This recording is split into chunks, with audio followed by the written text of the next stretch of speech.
Just when y'all thought Daniel Jacobs was gonna come back and fight Charlo, just cut it out, man. We know Charlo was the last option. You know what I'm saying? Do y'all really want the so-called king of Brooklyn to get slaughtered in his own backyard? Cut the bullshit, man. This your boy 503 Line, though. Nigga coming out of Dallas. I'm so blind, baby. All I ever was told just to be 100. My daddy told me stack them chips before he went on. So blind to that bullshit just like Stevie Wonder. So blind to that bullshit just like Stevie Wonder. Yeah, all I ever was told just to be 100. Wake up all these people that been sleeping on. Ultimately, we want the guys with the belts. We want to go for the green belts. We want to go for the tigers with the strap. But if we can't go and get those guys, we're going to go down the list of great contenders and challengers. And if Brooklyn wants Charlo, where you at, boy? Come see me. I'm the king of Brooklyn, baby. You know what it is. Step inside the booth and unloosen the top. 503 Line is alive. What's good, man? It's your boy 503 Line coming to you live, man. Shout out to the whole Lions Den boxing community and everybody on YouTube doing their thing, man. Let's get right into it, man. I'm fresh off the UGC Live, man, with the homie Black Horseman, Cali Anil, man, Trey X, man. We definitely got into some trill boxing talk, man. Now, Daniel Jacobs versus Jamal Charlo. Is this the next fight that Daniel Jacobs really wants to take? Now, let's really talk about it. Let's get into some trill-ish, man. Daniel Jacobs' fight last night with Selesky was tougher than what it had to be.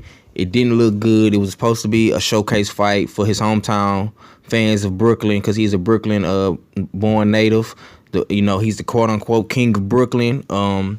That's what he says, and I think Charlo has something to say about that, man. We're going to find out who the real king of Brooklyn is. No disrespect to anybody from New York. But do Daniel Jacobs really deserve to wear the crown of New York? Is he the real king? We don't know. And is these guys really gonna fight Jamal Charlo next? Now, we know that Daniel Jacobs has just signed a promotion deal with Eddie Hearn and Matchroom Boxing of USA. We shall see what will be Daniel Jacobs' next move. I don't think that the smart thing would be to fight a guy like Charlo. Charlo is on the up and up. He's looking ferocious at 160.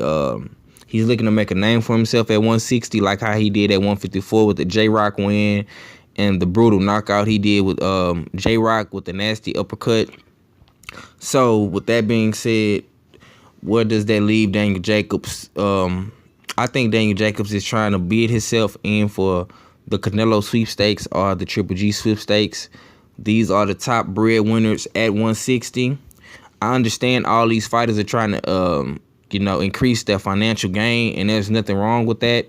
But at the end of the day, this is about legacy. This is about when it's all said and done, the boxing fans are gonna remember you for what you did in the sport and not how much money you made. You know what I'm saying? Nobody cares about money and all that type of shit. You know what I'm saying? I want these guys to get paid, of course, but I also want to see good fights, man. And Daniel Jacobs is saying that he will fight Charlo, but will he really? Will he really? I don't know. We don't know. Is this the best fight for Daniel Jacobs to take next? From a fan's perspective, yes, it is. But from a business perspective, and if you was on Daniel Jacobs' team or you was Eddie Hearn, you probably wouldn't advise Jacobs to fight Charlo next. Don't get me wrong, it's good for PR. It's good for him to talk shit in front of the media about Charlo and say this and say that. Then you had the altercation after the Wilder fight with him in Brooklyn, so they have all this buzz around this fight, and you wouldn't have to do much to sell this fight because all the hype and the confrontation has been done with Charlo talking and Daniel Jacobs confronting him, and they had their situation in Brooklyn. So we wouldn't have to do much promotion for this fight, man. This fight would pretty much sell itself, like they say in the streets. Good dope sells itself, and Jamal Charlo and Daniel Jacobs is good dope for boxing fans. You know what I'm saying? This is a good dope fight at the end of the day.